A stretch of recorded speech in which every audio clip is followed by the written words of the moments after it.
Hello everyone, welcome back to my channel Excel Studies with Mahima Mishra. आज हम unit 6 को discuss करेंगे which is our business management and human resource management. आज इस unit के हम सारे टॉपिक्स को डिस्कस करेंगे जैसे कि हमारी सीरीज चलती हुई आ रही है यूजीसी नेट कॉमर्स की, जहाँ पे हम हर टॉपिक को syllabus wise fully revise कर रहे हैं. So in similar manner I've brought you this unit as well. So let's begin. So here you can see the syllabus. The screenshot is from UGC Net's website, official website, and they have mentioned all these topics within the unit. So we are going to discuss each of these topics further. Okay, so let's begin. Okay, so first we have principles of management. ठीक है, ये वो universal rules या guidelines होती हैं जिनके according managers अपना काम प्लान, ऑर्गेनाइज, लीड और कंट्रोल करते हैं. इनका पर्पस है एफिशिएंसी, डिसिप्लिन, कोऑर्डिनेशन और बेटर रिजल्ट्स इंश्योर करना. ठीक है, तो ये हेनरी फेयोल ने 14 प्रिंसिपल्स ऑफ मैनेजमेंट दिए थे, जिसमें से पहला है डिवीजन ऑफ वर्क. तो बेसिकली काम को पार्ट्स में बांटो, स्पेशलाइजेशन बढ़ेगी लोगों की. फिर अथॉरिटी एंड रिस्पॉन्सिबिलिटी, मतलब पावर और अकाउंटेबिलिटी दोनों बैलेंस में होनी चाहिए. फिर डिसिप्लिन, डिसिप्लिन बेसिकली रूल्स का रिस्पेक्ट करना, पंक्चुअलिटी और ओबीडियंस रखना. देन यूनिटी ऑफ कमांड, मतलब एक एम्प्लॉय को सिर्फ एक बॉस से ऑर्डर मिलना चाहिए.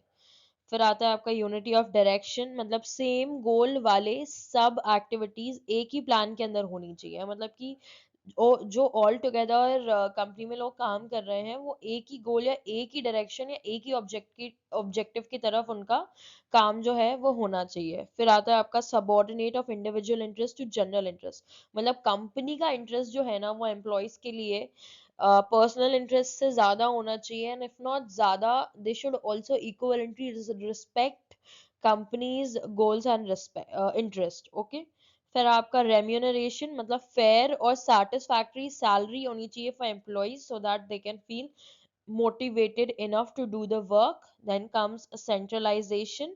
Centralization or decentralization is basically authority को आप कंसंट्रेट करें, ठीक है, लेवल को बैलेंस करने के लिए wherever required. For example top management में centralization of authority is required, लेकिन बॉटम लेवल पे सुपीरियर सुपरवाइजर और ऐसे ऐसे जब आपको ब्रांच आउट करना है तो वहाँ पे डिसेंट्रलाइजेशन भी होना चाहिए.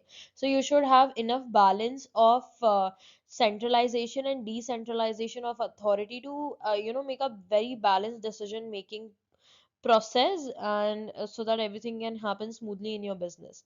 Next we have scalar chain. So scalar chain is basically line of authority from top to bottom. मतलब एक ट्राइंगल होता है, ट्राइंगल जैसा शेप आप इमेजिन करिए. टॉप पे टॉप मैनेजमेंट होता है, फॉलोड बाय मिडिल और लोअर, और ऐसे ही जो आपका कम्युनिकेशन वो फ्लो करता है.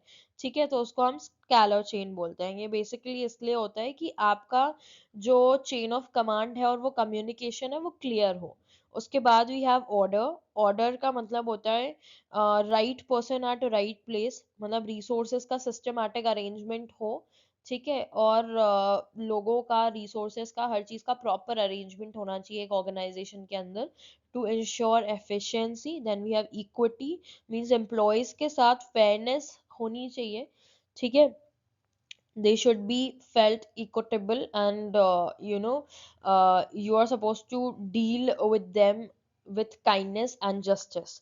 Then we have stability of tenure, मतलब जो लोग आपके साथ काम कर रहे हैं उनके पास जॉब सिक्योरिटी होनी चाहिए so that उनका परफॉर्मेंस जो है वो इम्प्रूव हो. और इवेंचुअली अगर किसी के पास जॉब सिक्योरिटी होती है तो they tend to do better performance than people who are unsecured. Then we have initiative, means employees को सजेशंस देने और डिसीजन मेकिंग में इन्वॉल्व करना चाहिए. Lastly we have spirit de corps, मतलब टीम स्पिरिट डेवलप करनी चाहिए. ठीक है, इसकी वजह से क्या होता है, you will have an unity, and basically unity is strength. So if you want a powerful organization, having a unity is very important. ठीक है, तो ये हेनरी फेयोल के 14 प्रिंसिपल्स हैं जो एडमिनिस्ट्रेटिव थ्योरी के अंदर आते हैं. आई hope you understood it. understood it well. Then we also have scientific management principles given by Taylor, which are majorly four. I think ये हम 12th से पढ़ते आ रहे हैं, तो I think let's not just have lot of discussion on these topics. I hope you will be able to do these things as well, like studying all these things from our very childhood. Now moving forward to next topic, which is our functions of management, जो Newts and O'Donnell ने propose किए थे in the very initial days, which are your planning, organizing, staffing, directing, controlling and coordinating. ठीक है, तो basically ये छह जो हैं they act as the backbone of any business, and you can call them how management works. Like if you'll put everything together, that is what is management is. मतलब आप कुछ भी काम करने जाएं, you have to start with planning. ठीक है, जैसे आप ऑब्जेक्टिव सेट करते हैं, अपना फ्यूचर कोर्स ऑफ एक्शन क्या करने वाले हो आप उसको डिसाइड करते हो. फिर आता है ऑर्गेनाइजिंग, मतलब आपने जो भी डिसाइड किया है, now you are suppose to organise your group activities according to your planning. Then you will assign duties and you'll establish authority relationship and everything. Basically you will put all your resources together in a manner so that whatever you have planned can be done properly. Then in order to fill the gaps with human resources to be able to perform the work, then the next thing you'll do is staffing, where you'll recruit, you'll do the selection and training and development of your employees.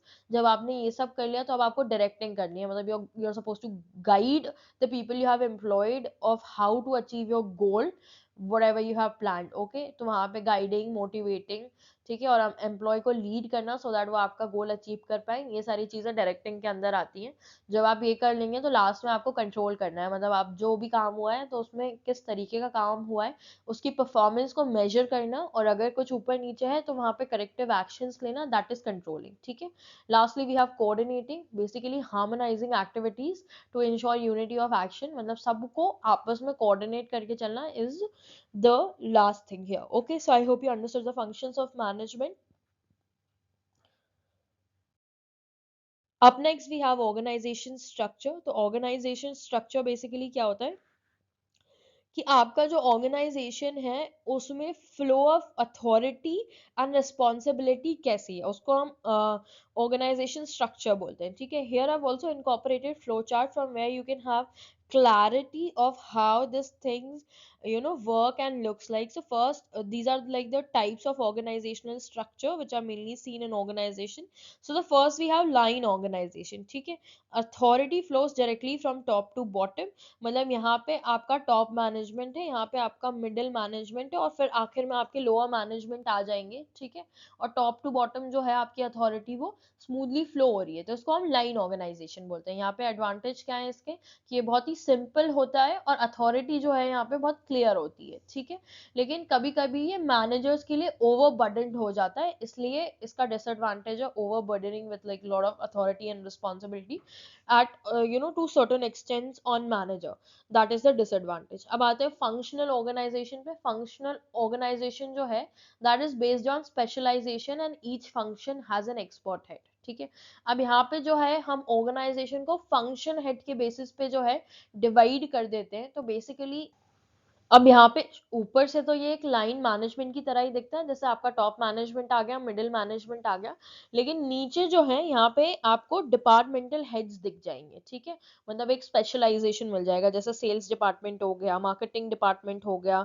ठीक है, ऐसे ही आपका R&D department हो गया, ये सारे financial department हो गए, इन सारे डिपार्टमेंट के हेड होंगे और फिर इनके अंदर एम्प्लॉयज होंगे. The functional organisational structure is very similar to line organisation, लेकिन यहाँ पे जब हम अथॉरिटी नीचे की तरफ फ्लो करते हैं तो हम उनको ग्रुप्स में या फिर एक स्पेशलाइजेशन के उनके स्पेशलाइजेशन के बेसिस पे उनको एक प्रॉपर डिपार्टमेंट में सेग्रीगेट कर देते हैं. ठीक है, अब यहाँ पे इनके एडवांटेज है कि आपको एक्सपर्टीज और एफिशिएंसी जो है वो इंश्योर होगी, लेकिन डिसएडवांटेज ये है कि मल्टीपल अथॉरिटी लाइन होने की वजह से और मल्टीपल डिपार्टमेंट्स होने की वजह से कंफ्यूजन हो सकता है. ठीक है, then we have line and staff organisation. तो ये बेसिकली क्या होता है, आपके लाइन अथॉरिटी को और स्टाफ एडवाइजरी रोल्स को मिक्स कर देंगे हम. लाइन ऑर्गेनाइजेशन और जो आपका स्टाफ एडवाइजरी रोल है इसको मिक्स कर देंगे तो आपका लाइन एंड स्टाफ ऑर्गेनाइजेशन बन जाएगा. और यहाँ पे इसका एडवांटेज होता है expert advice with clear hierarchy. ठीक है। Line and staff organisation basically आपका पहले टॉप मैनेजमेंट होता है, फिर आपका मिडिल मैनेजमेंट होता है, लेकिन इनके बीच में आपके स्टाफ एडवाइजरी हेड होते हैं, जैसे कि आपके एचआर हो गए, लीगल डिपार्टमेंट के हेड हो गए, ठीक है। और इनकी जो अथॉरिटी है ये अब ये जो स्टाफ एडवाइजरी है ये टॉप मैनेजमेंट और मिडिल मैनेजमेंट के बीच में भी as a link role play करते हैं। और फिर ये जो फर्दर मिडिल मैनेजमेंट है ये वेरियस डिपार्टमेंट में डिवाइडेड होते हैं to have a clear and concise flow of authority here, ठीक है। यहाँ पे बेसिकली ये होता है कि वो combining direct authority with specialised advice, मतलब लाइन एंड स्टाफ डायग्राम में लाइन अथॉरिटी है along with advised specialisation personnels in between your top management and middle management, ठीक है। चलिए अब यहाँ पे होता क्या है, डायरेक्ट कमांड होती है, ठीक है। ये जो आपकी यहाँ ग्राफ में आप देख रहे हो जो डॉटेड लाइन है इसका है मतलब है डायरेक्ट कमांड, ठीक है। और ये जो आपकी सॉलिड लाइन है यहाँ पे आपका डायरेक्ट कमांड होता है, और जो डॉटेड लाइन है वहां पे आपका एडवाइजरी रोल होता है, ठीक है। चलिए मूविंग फॉरवर्ड। चलिए अब मैट्रिक्स ऑर्गेनाइजेशन की बात कर लेते हैं। इस ऑर्गेनाइजेशन में डुअल अथॉरिटी सिस्टम होता है, मतलब एम्प्लॉयज जो हैं वो दो बॉसेस को रिपोर्ट करते हैं। पहला जो आपके फंक्शनल मैनेजर्स हैं, स्पेशलाइजेशन के हिसाब से अलग अलग डिपार्टमेंट होते हैं जैसे सेल्स, मार्केटिंग एक्सेट्रा, ठीक है। और दूसरा आपके प्रोजेक्ट या प्रोडक्ट मैनेजर जो स्पेसिफिक प्रोजेक्ट के हिसाब से, ठीक है। मतलब एग्जाम्पल बताऊं तो एक इंजीनियर प्रोडक्शन मैनेजर को भी रिपोर्ट करेगा, प्लस न्यू प्रोडक्ट या फिर प्रोजेक्ट मैनेजर को भी, ठीक है। तो यहाँ पे जो आपके फंक्शनल ऑर्गेनाइजेशन के डिपार्टमेंट है वो होंगे along with project and product department, ठीक है। मतलब जो भी आपका नया प्रोजेक्ट है और नया प्रोडक्ट है उनके पर्टिकुलर डिपार्टमेंट के साथ जब आप फंक्शनल ऑर्गेनाइजेशन को कंबाइन करेंगे तो उसको हम मैट्रिक्स ऑर्गेनाइजेशन स्ट्रक्चर बोलते हैं, ठीक है। अभी यहाँ पे जो इसका एडवांटेजेस हैं वो यही है कि फ्लेक्सिबिलिटी होएगी, कोऑर्डिनेशन होएगा, बेटर रिसोर्स यूटिलाइजेशन होएगा, ठीक है। हाईली इनोवेटिव एनवायरनमेंट होएगा। लेकिन डिसएडवांटेज क्या है, रोल कॉन्फ्लिक्ट पॉसिबल है because of various bosses, confusion due to dual boss system, power conflict हो जाएगी, और रोल क्लैरिटी इशू भी हो सकता है, और कॉस्टली होता है ये स्ट्रक्चर, ठीक है। तो मैट्रिक्स अगर आप शॉर्ट फॉर्म में याद रखना चाहें तो this is functional plus project structure plus dual reporting, okay, that is your matrix organisation, ठीक है। अगला है आपका कमिटी ऑर्गेनाइजेशन। तो कमिटी ऑर्गेनाइजेशन बेसिकली इसमें होता क्या है, इसमें मेन ग्रुप ऑफ पीपल मिलके डिसीजंस लेते हैं इंस्टेड ऑफ सिंगल मैनेजर। मतलब यहाँ पे आप देखो टॉप मैनेजमेंट है, फिर उसके बाद मिडिल मैनेजमेंट नहीं है हमारे पास एग्जीक्यूटिव कमिटी है। यहाँ पे ग्रुप ऑफ पीपल जो है जो कि आपके डिसीजन मेकर्स होते हैं वो यहाँ पे मिलके डिसीजन लेते हैं इंस्टेड ऑफ सिंगल मैनेजर, ठीक है। तो डिसीजन मेकिंग जो है वो यहाँ पे कलेक्टिव विजडम पर बेस्ड होती है। एग्जाम्पल जैसे advisory committee, selection committee, disciplinary committee, purchase committee, ये सब बना के एक पूरा एग्जीक्यूटिव कमेटी बनाते हैं जो सारे डिपार्टमेंट्स को फिर क्या करते हैं, अपनी जो भी डिसीजन मेकिंग है उसको फ्लो करते हैं, ठीक है। तो अब यहाँ पे इनके एडवांटेज हो जाएंगे कलेक्टिव विजडम, ठीक है। और मतलब जो भी है diverse view points, better decision making, reduces biases, ठीक है। There is no dominance of one person, expert opinions are available, but the disadvantages decision making is slow as it involves many people together, then there could be conflict and dominance issue possible, and then costly in terms of time, ठीक है। तो अगर committee organisation को आप याद रखना चाहें तो it is basically group decision plus shared responsibility, okay, या next up next we have formal and informal organization. अब दो तरीके के ऑर्गेनाइजेशन होते हैं, एक होता है आपका फॉर्मल ऑर्गेनाइजेशन जहाँ पे एक प्रॉपर स्ट्रक्चर होता है, रोल्स सबके डिफाइंड होते हैं, हायरार्की और रूल पे बहुत ज्यादा एम्फेसिस होता है, बहुत ज्यादा ध्यान दिया जाता है, और ये मैनेजमेंट जो है वो खुद पूरा ऑर्गेनाइजेशन का स्ट्रक्चर जो है वो डिजाइन करता है, ठीक है। अब यहाँ पे मैंने एक फ्लो चार्ट बनाया है जहाँ पे आई इंक्लूडेड एवरी सिंगल की डिटेल। अगर आप बैठ के नोट्स बना रहे हैं तो प्लीज ये पॉइंटर्स जरूर लिखिएगा, आपको एग्जामिनेशन पॉइंट ऑफ व्यू से ये बहुत काम आएंगे। और अगर आप नहीं बना रहे हैं तो at least please try to take the screenshot of this page so that you can come back and revise these things yourself. ठीक है। तो फॉर्मल ऑर्गेनाइजेशन ये होता है कि जहाँ पे एक हायरार्की है, रूल है, मैनेजमेंट बनाता है। यहाँ पे कम्युनिकेशन जो है एक पैसेज की तरह फ्लो होती है, ठीक है। मतलब ऑफिशियल चैनल्स होते हैं कम्युनिकेशन के लिए, ठीक है। एक चेन ऑफ कमांड फॉलो की जाती है। यहाँ पे फोकस जो है वो एफिशिएंसी, प्रोडक्टिविटी और ऑर्गेनाइजेशन गोल्स पे ज्यादा होती है, ठीक है। And it is basically formal way of running an organisation, ठीक है। लेकिन इनफॉर्मल ऑर्गेनाइजेशन वो होते हैं जो स्पॉन्टेनियसली अराइज होते हैं सोशल इंटरैक्शन के थ्रू, ठीक है। ये दिस इज वेरी फ्लेक्सिबल। यहाँ पे कम्युनिकेशन बहुत होता है, फ्री कम्युनिकेशन वे होता है, there is no channel, no order of communication, and also maybe this could be motivating for new employees etc, ठीक है। इनका जो स्ट्रक्चर है वो काफी फ्लेक्सिबल होता है, ठीक है। पर्सनल रिलेशनशिप पे यहाँ पे ज्यादा फोकस किया जाता है, okay. And it is informal organisation setup also, you can read the pointers here to understand everything clearly, okay. I hope आपको समझ आया होगा। Now let's move forward. Next we have span of control. तो span of control का मतलब होता है number of subordinates a manager can efficiently supervise. मतलब एक मैनेजर के नीचे कितने सबॉर्डिनेट्स हो सकते हैं जिनको वो एफिशिएंटली सुपरवाइज कर लेगा, ठीक है। तो उसको ही हम स्पैन ऑफ कंट्रोल बोलते हैं, ठीक है। तो अब पहला है आपका, there are types also. So the first one is narrow span. Narrow span is basically जब एक मैनेजर के अंदर कम सबॉर्डिनेट्स होते हैं, ठीक है। और यहाँ पे लेवल ज्यादा हो जाएंगे, मतलब एक मैनेजर है, उसके नीचे 10 सबॉर्डिनेट है, उन 10 सबॉर्डिनेट के नीचे 10-10 लोग और हैं। तो यहाँ पे स्पैन जो है आपका नैरो है, लेकिन लेवल जो है वो बढ़ गया है, ठीक है। लेकिन अगर यहीं पे आप वाइड स्पैन रखें, मतलब एक एक मैनेजर के अंदर 50 या 100 लोग हैं, तो प्रोबेबली ज्यादा लेवल्स नहीं होंगे, ठीक है। तो वाइड स्पैन जो होते हैं उसमें ज्यादा सबॉर्डिनेट्स होते हैं और लेवल्स जो है वो कम होते हैं, ठीक है। चलिए next we have factor affecting span. अब ये स्पैन आपको कितना रखना है ये आप कैसे डिसाइड करेंगे? आप नेचर ऑफ वर्क क्या है, आप किस तरीके का काम कर रहे हैं। मतलब अगर मैनेजर को हर एक सबॉर्डिनेट के साथ बहुत ही ज्यादा पर्सनल इंटरेस्ट हो, मतलब उसको पर्सनल गाइडेंस देने की जरूरत हो विद एवरी इंडिविजुअल, तो it's going to be very difficult for him to maintain lot of people under him. तो वहां पे आप नैरो स्पैन चूज करेंगे। लेकिन अगर ऐसा है कि वर्क इज वेरी मोनोटोनस, जैसे फैक्ट्री लेबर है जिनको सबको एक जैसा काम करना है, and everything is like not requiring lot of supervision, तो at that moment you can have wide span also, ठीक है। Then competence of manager or and subordinate, matlab how well they can go with each other. Also what level of management you're talking about, then technology use, everything, all of these things together contribute in deciding how much span could actually go along with the individual managers inside the firm, okay। I hope you understood this topic well.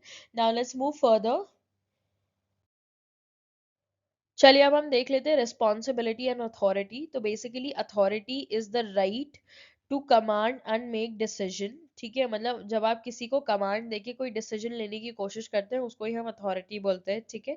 अब इसके type होते हैं, एक होता है line authority जो जिसमें जो आपका कमांड है वो टॉप टू बॉटम फ्लो करता है, मतलब top level management then middle then lower, ठीक है। फिर एक होती है स्टाफ अथॉरिटी जो एडवाइजरी अथॉरिटी होती है, जो कि मैनेजर्स या सुपरवाइजर्स जो हैं वो स्टाफ को देते हैं, ठीक है। कमांड देते हैं, स्टाफ को कमांड देते हैं मैनेजर्स या सुपरवाइजर, उसको स्टाफ अथॉरिटी बोलते हैं। फिर होती है आपकी फंक्शनल अथॉरिटी। ये authority is given to the specialist, मतलब जो भी आपके फंक्शनल हेड है उनको जो अथॉरिटी दी जाती है उनको हम फंक्शनल अथॉरिटी बोलते हैं। तो बेसिकली जो आपके मैनेजर्स को दी जाएगी, सुपरवाइजर को दी जाएगी, उसको स्टाफ अथॉरिटी, जो आपकी डिपार्टमेंट स्पेशलिस्ट को दी जाएगी वो फंक्शनल अथॉरिटी, जो क्लियर मैनर से टॉप टू बॉटम फ्लो होती है वो आपकी लाइन अथॉरिटी होती है, ठीक है। तो authority is basically the right to command and make decision, ठीक है। मतलब आपके पास अथॉरिटी है कि आप किसी को कमांड दे सकते हैं और किसी भी आपके रिलेटेड या फिर आपके कवर्ड टॉपिक से रिलेटेड डिसीजन ले सकते हैं, उसको हम अथॉरिटी बोलते हैं। Responsibility is the obligation to perform assign duty, मतलब आपकी जिम्मेदारी क्या बनती है उस पर्टिकुलर रोल को लेके जो आप कंपनी में प्ले कर रहे हैं। मतलब आपकी क्या जवाबदारी है अपना क्या अपना जो रोल है उसको सही से पूरे करने की, उसको रिस्पॉन्सिबिलिटी बोलते हैं। ठीक है, ये अपवर्ड फ्लो करती है, मतलब बॉटम टू टॉप फ्लो करती है। सबॉर्डिनेट जो है वो सुपीरियर को रिस्पॉन्सिबल होता है। ठीक है, मतलब जो लोअर मैनेजमेंट है वो मिडिल मैनेजमेंट पे रिस्पॉन्सिबल होएगा, और मिडिल मैनेजमेंट जो है वो टॉप लेवल पे अपना जो है वो रिस्पॉन्सिबल होगी उनको आंसर करने के लिए। ठीक है, तो रिस्पॉन्सिबिलिटी और accountability top to bottom flow होती है, whereas authority and giving command flows top to bottom. Okay, चलिए, तो responsibility bottom to top, authority top to bottom. ठीक है, अब डेलीगेशन ऑफ अथॉरिटी देख लेते हैं। मतलब आप जो अथॉरिटी है, मतलब आप जो अथॉरिटीज बेसिकली, अगर आप किसी को अधिकार दे रहे हैं कुछ काम करने का, तो वो किस तरीके से डेलीगेट, मतलब आपको बांटना चाहिए। ठीक है, तो this is only known as delegation of authority. तो process of assigning authority and responsibility to subordinate, उसको ही हम डेलीगेशन ऑफ अथॉरिटी बोलते हैं। ठीक है, अब इसमें क्या क्या शामिल होता है, आप किसको क्या ड्यूटीज असाइन कर रहे हैं। ठीक है, आप किसको क्या अधिकार दे रहे हैं, ग्रांट ऑफ अथॉरिटी। ठीक है, एंड क्रिएशन ऑफ अकाउंटेबिलिटी। अब जब आप किसी को अथॉरिटी दे रहे हैं, मतलब अगर आप किसी को कुछ चीज करने का अधिकार दे रहे हैं, तो उसके ऊपर आप अथॉरिटी आप दे रहे हैं, लेकिन रिस्पॉन्सिबिलिटी उसके पास खुद आएगी टू कंप्लीट दैट वर्क। और अगर वो उस वर्क को नहीं कंप्लीट कर पाता, तो क्रिएशन ऑफ अकाउंटेबिलिटी, मतलब अकाउंटेबिलिटी वहां पे अपने आप बन जाएगी, क्योंकि आपने किसी को अथॉरिटी दी है जिसके पास अब वो काम करने की रिस्पॉन्सिबिलिटी आ चुकी है, और अगर वो काम वो पूरा नहीं करता, तो वो उस काम को ना करने के लिए अकाउंटेबल होगा। अकाउंटेबल मतलब जवाबदार होगा कि उसने वो काम किया या नहीं किया। जिसको अथॉरिटी दी है, आप उससे जो है वो उस चीज का जवाब मांगेंगे, तो उसको ही हम क्या बोलते हैं, अकाउंटेबिलिटी। मतलब जिसको आपने काम दिया है वो कितना जवाबदार है अपने काम को लेके, उसको हम अकाउंटेबिलिटी बोलते हैं। ठीक है, अब कुछ प्रिंसिपल होते हैं डेलीगेशन के। मतलब आप जिसको भी डेलीगेट कर रहे हैं अथॉरिटी, उसको अपनी ड्यूटीज की क्लैरिटी होनी चाहिए। ठीक है, देन यूनिटी ऑफ कमांड होना चाहिए, मतलब जो लोग कमांड दे रहे हैं या ले रहे हैं उनमें यूनिटी होनी चाहिए, एक पर्टिकुलर चीज ही सबको फॉलो करनी है। फिर एडिक्वेट अथॉरिटी, मतलब आपको लोगों को इनफ अथॉरिटी देनी है सो दैट उसका कुछ इम्पैक्ट हो पाए, या फिर वो जो अथॉरिटी उनके पास है वो उसका इस्तेमाल करके बेटर कमांड या फिर डिसीजन मेकिंग जो है वो कर पाए। Then responsibility is also equals to authority, मतलब जिसको जो भी आपने अधिकार दिया है उसके पास उस लेवल की रिस्पॉन्सिबिलिटी भी आती है उस चीज को पूरा करने के लिए। मतलब अगर आप किसी को थोड़ी सी अथॉरिटी देंगे कि अगर आप, मतलब आप सिर्फ हमारे ऑफिस में एंटर करके ये फाइल ले सकते हैं, तो उसकी रिस्पॉन्सिबिलिटी भी सिर्फ फाइल लेने तक की होगी।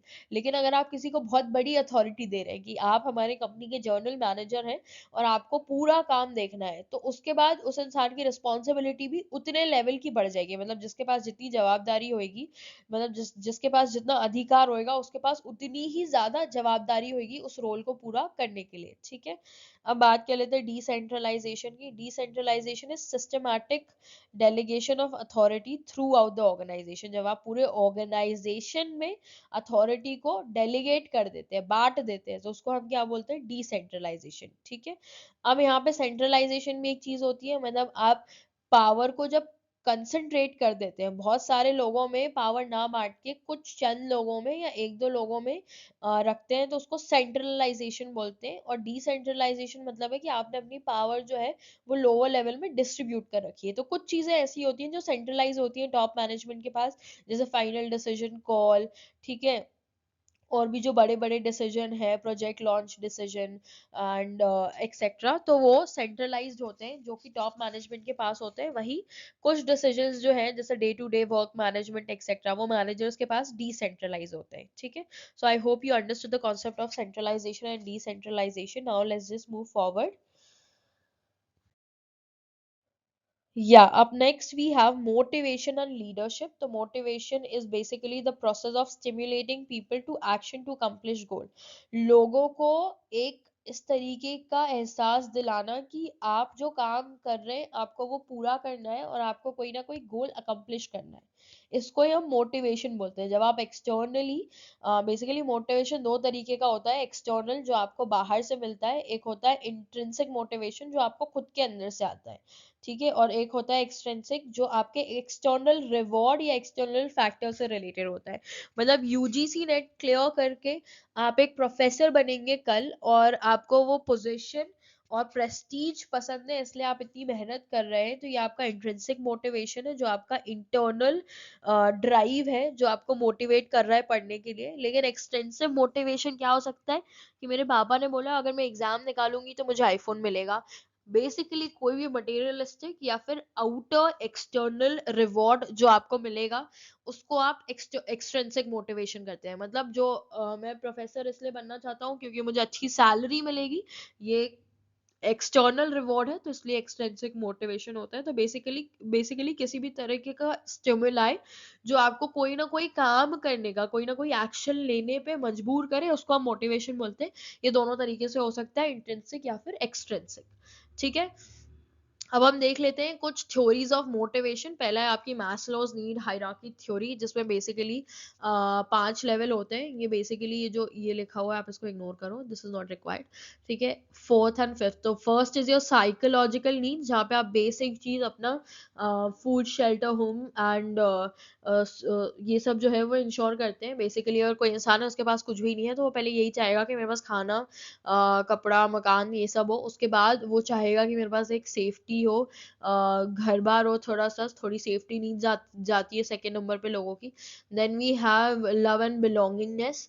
ठीक है, जब आप सिक्योर हैं, सेफ हैं, you have accomplish your very bare minimum, तब आप उसके बाद लव एंड बिलोंगिंगनेस की बात करेंगे।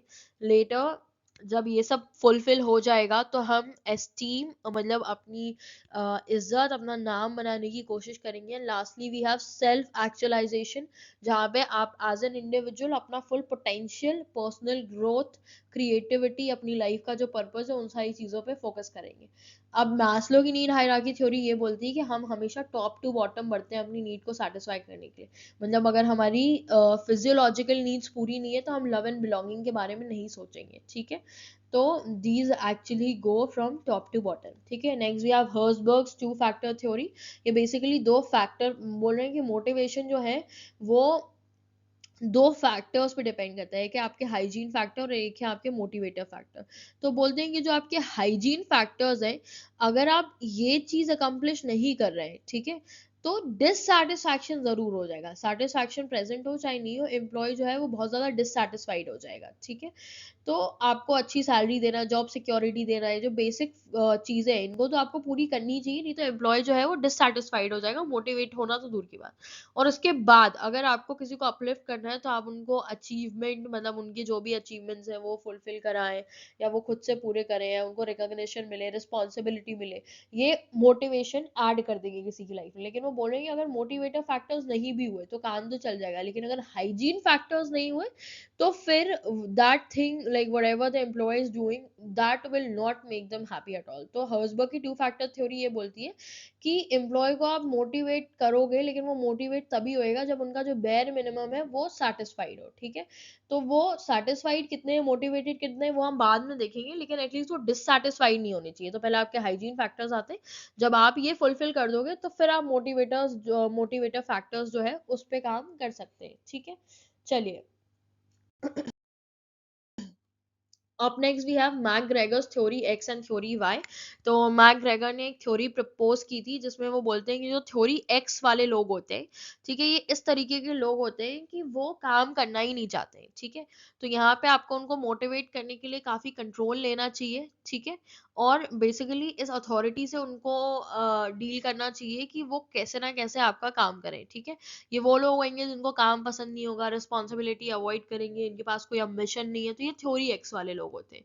मतलब इनके लिए आप शायद कुछ भी करें तो ये नेगेटिव ही लेंगे, और इनका जो व्यू है वो नेगेटिव होता है। ठीक है, चलिए, लेकिन वहीं पे एक थ्योरी वाई वाले लोग होते हैं जो डिससैटिस्फैक्शन उनकी लाइफ से एब्सेंट होता है, वो हमेशा पॉजिटिव होते हैं। ठीक है, वो अपने वर्क लाइफ को इंजॉय करते हैं, वो खुद से काम करना चाहते हैं, वो हर चीज को एक्सेप्ट करते हैं, क्रिएटिव होते हैं, इनोवेटिव होते हैं, सेल्फ डिसिप्लिन्ड होते हैं, डायरेक्टेड होते हैं। तो ऐसे लोगों को मोटिवेट करना बहुत ज्यादा ईजी होता है। ठीक है, तो जब आप ऑटोक्रेटिक मैनेजमेंट स्टाइल पे बात करें तो मोस्टली थ्योरी एक्स जैसे लोग जो हैं आप वहां पे देख सकते हैं।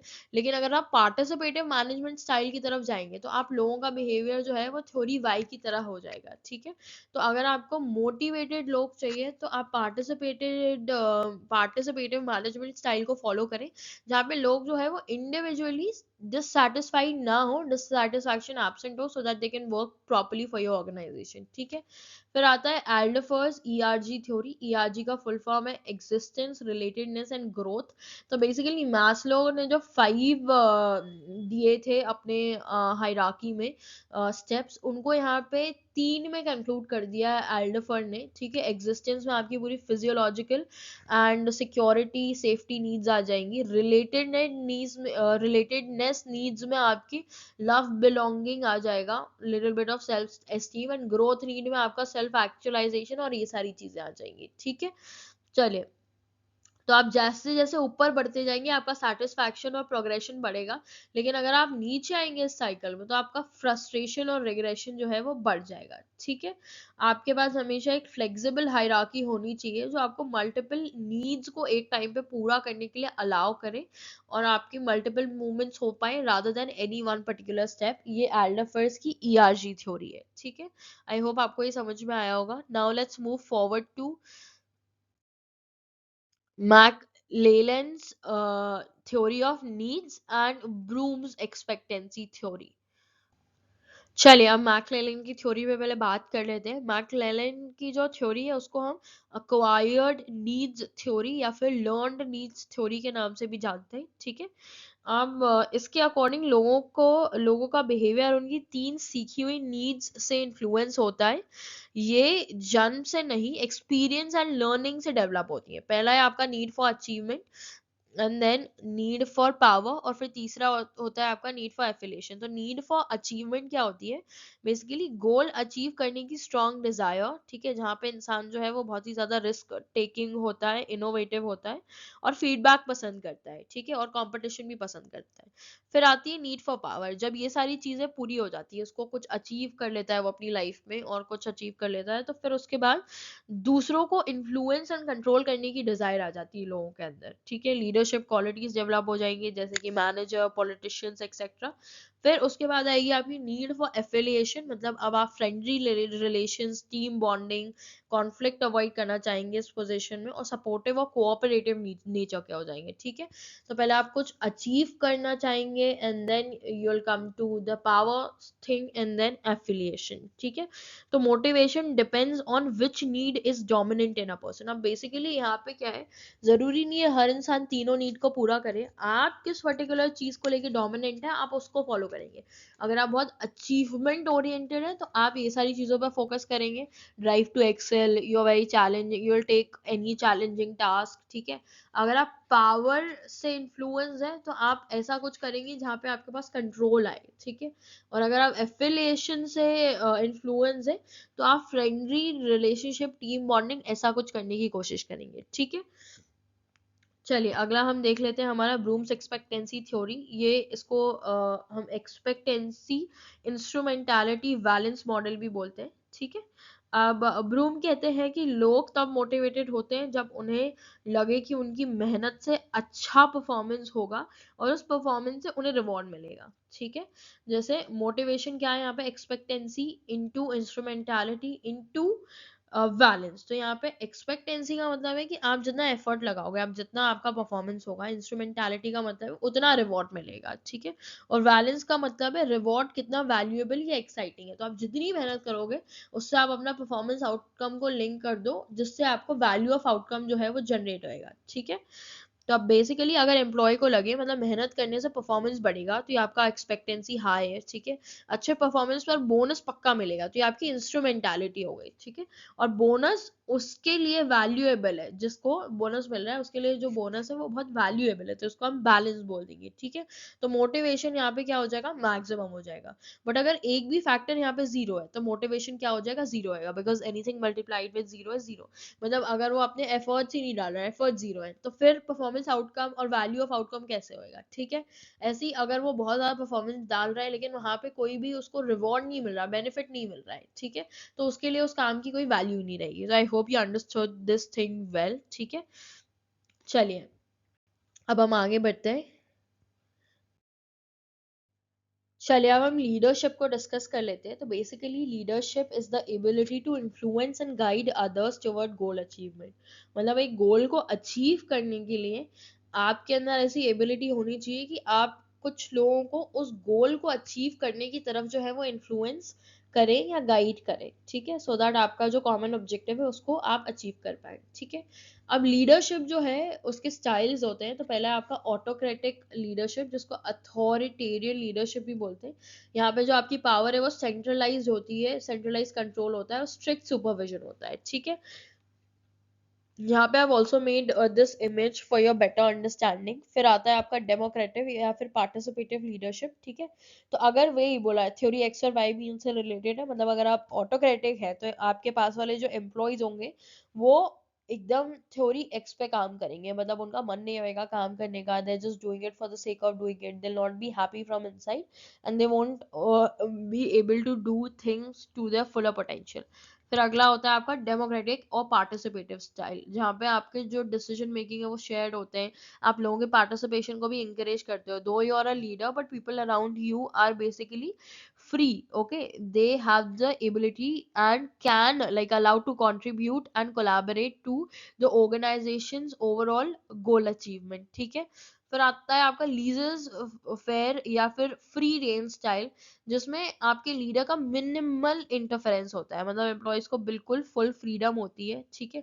अब यहाँ पे फ्रीडम तो होती है लेकिन उसके साथ because of the lack of proper control over the central figure, कभी कभी जो है ये फ्रीडम आपका केओटिक हो सकता है and organisation might not be able to complete everything on time and as per the requirement, okay. चलो अब next we have leadership theory. तो लीडरशिप थ्योरी में हमारा पहले ट्रेट थ्योरी है। लीडर्स ट्रेट थ्योरी बोलता है लीडर्स जो हैं वो कुछ सर्टेन ट्रेट के साथ बॉर्न होते हैं, जैसे कि confidence, intelligence. Certain people are born intelligent and confident and then in their way of being following that leadership journey, they actually end up developing themselves much more better, ठीक है। तो trade theory ये बोलती है कि कुछ leaders जो है वो कुछ पर्टिकुलर ट्रेड्स के साथ ही बॉर्न होते हैं to become a leader someday, ठीक है। फिर है एक बिहेवियरल थ्योरी जो बोलती है leadership depends on behaviour not traits, ठीक है। ये आपके ओहायो एंड मिशिगन स्टडीज में ये चीज जो है वो पब्लिश हुई थी, सामने आई थी, जहाँ पे वो बोलते हैं कि leadership is so much about behavior, like how an individual behaves to certain situation condition and along with their peer groups and colleagues and whosoever they are supervising, and it has nothing to do with the traits, okay। uh, अगला है situational और contingency theory, ठीक है। तो effective leadership depends on situation, ठीक है। ये basically fielder के मॉडल थे, ठीक है, और ये पाथ गोल थ्योरी में भी यही चीजें लिखी हुई है और हर्सीज ब्लैंकार्ड मॉडल में भी यही लिखा हुआ है, ठीक है। ओके सो हियर ये सारे मतलब सॉरी इट्स हर्शीज ब्लैंचार्ड मॉडल, तो यहाँ पे भी यही बताया हुआ है कि जो लीडरशिप है वो सिचुएशन पे डिपेंड करती है। If the leader is required to be strict he should be, if he's required to become the role model he should be, if he required to become or act like a normal employee he should be। तो मतलब जिस भी तरीके का आपका माहौल है आप उस तरीके से उसमें ढल जाइए एज अ लीडर, उसको ही ट्रू लीडरशिप बोलते हैं। तो leadership depends on situation and leaders are supposed to be molding themselves as per the requirement of the organization, ठीक है। चलिए अब हम आगे देखते हैं। Corporate governance and business ethics, ठीक है। कॉर्पोरेट गवर्नेंस क्या होता है basically, this refers to the system of rules, practice and process by which a company is directed and control. मतलब कि ये कंपनी जो है वो किस तरीके से डायरेक्ट हो रही है, किस तरीके से कंट्रोल हो रही है, और ये सब करने के लिए उनके रूल्स, प्रैक्टिसेस और प्रोसेसेस क्या है, इसको ही हम कॉर्पोरेट गवर्नेंस बोलते हैं, ठीक है।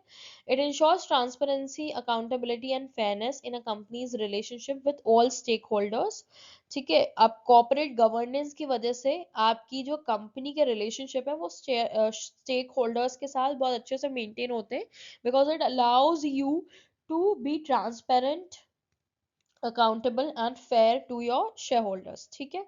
चलिए अब कॉर्पोरेट गवर्नेंस के प्रिंसिपल्स क्या होते हैं।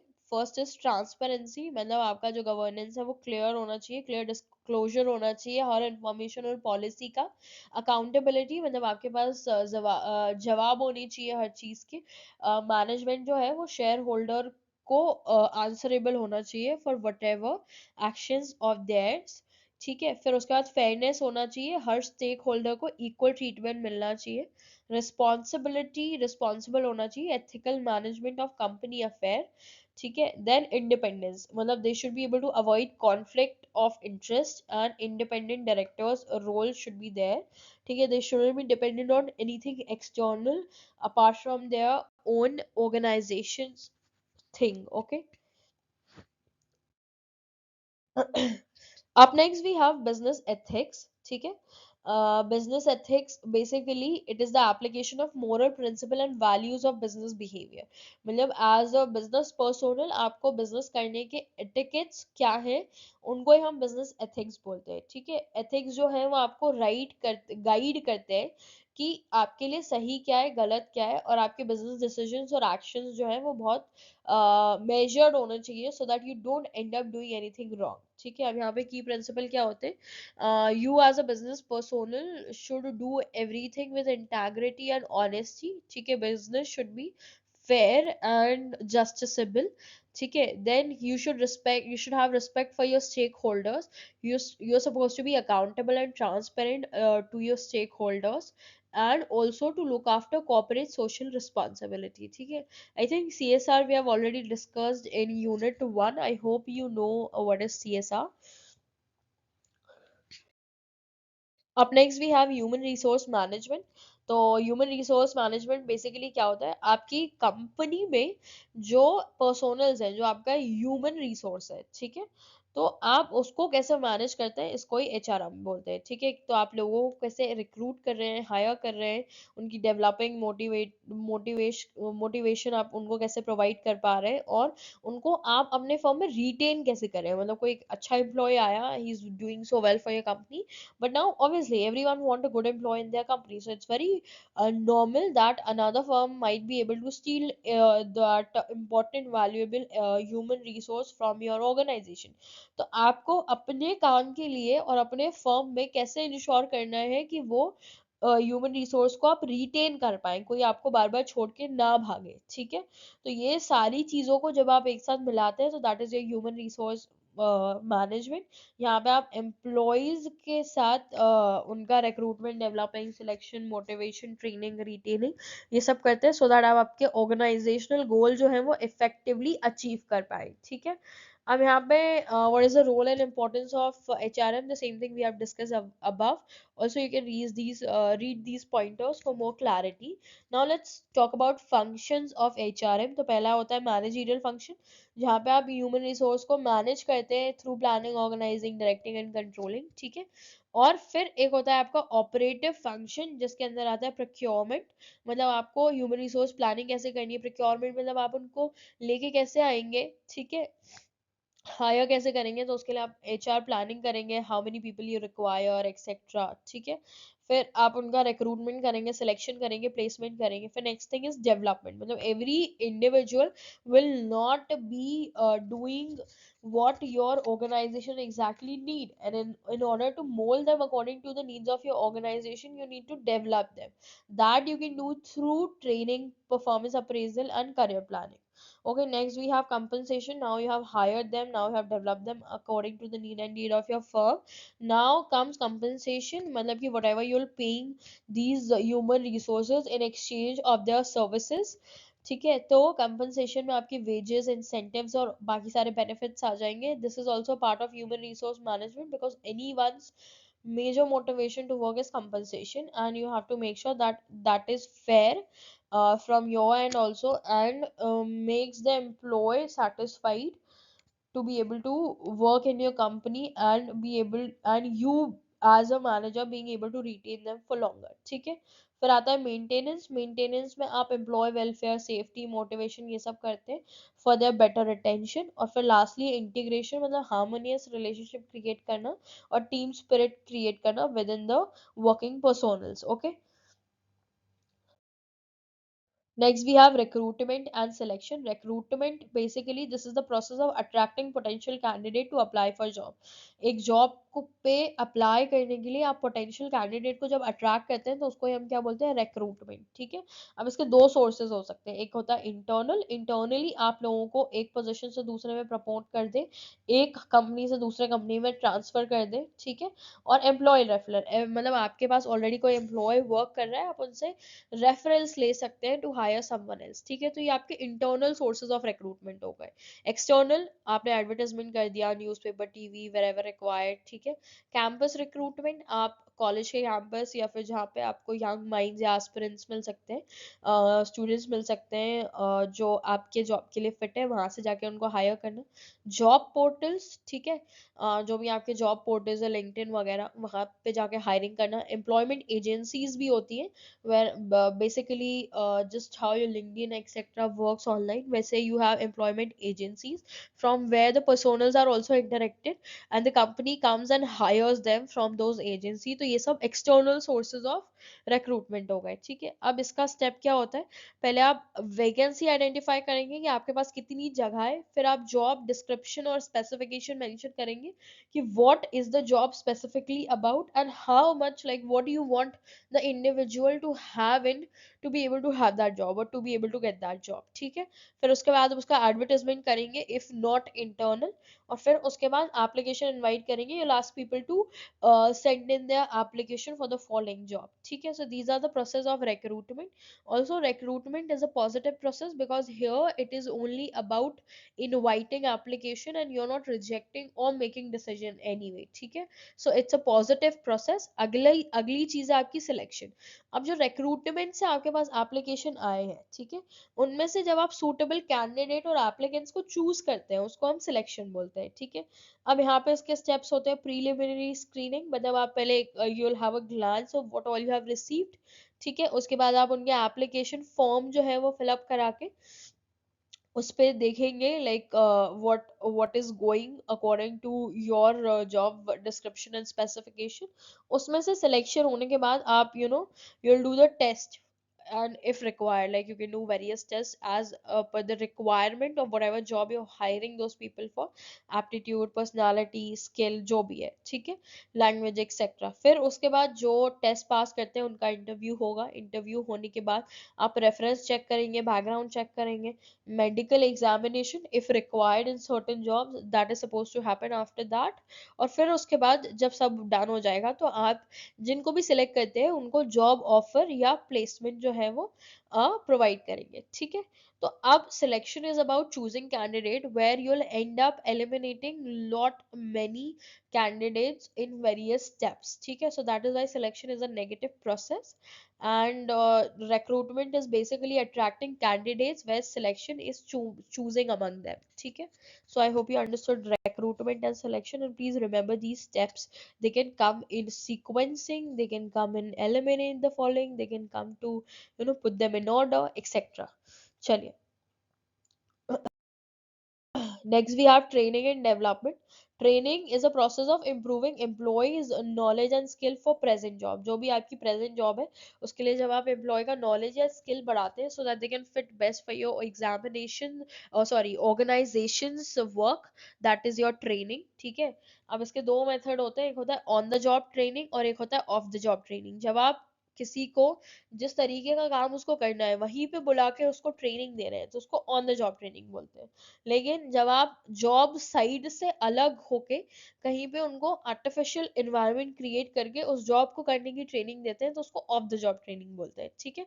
तो ऑन द जॉब ट्रेनिंग के एग्जांपल हो जाते हैं कोचिंग, मतलब अगर आप किसी को योगा सिखा रहे हो और आप उसको सामने से कोचिंग दे रहे हैं, ठीक है, तो you are doing the same thing in वो, तो अच्छा ठीक है, यहाँ पे जॉब का कोई डायरेक्ट रिलेशनशिप नहीं है। फॉर एग्जाम्पल, अगर आपको किसी एम्प्लॉय को पीपीटी बनाना सिखाना है तो आप जॉब के दौरान ही उसको सिखा रहे हैं, कोच कर रहे हैं उस चीज के लिए, तो that is on the job training, ठीक है। जॉब रोटेशन, लोगों के जो जॉब टाइप है उनके बीच में उनका रोल स्विच करके आप उनको अलग अलग जॉब की स्पेसिफिकेशन सिखाने की कोशिश कर रहे हैं। अप्रेंटिसशिप, जैसे कि जब आप मैकेनिक्स होते हैं या फिर आप कोई ऑटो पार्ट्स बनाना सीखते हैं या बेसिकली कोई भी ऐसी चीज, ठीक है, जैसे सुइंग हो गया, स्टिचिंग हो गया, आप कहीं पे जा रहे हैं उस पर्टिकुलर काम को सीखने के लिए और आप एग्जैक्टली रियल वर्क ही सीख रहे हैं, तो उसको अप्रेंटिसशिप बोलते हैं, ठीक है।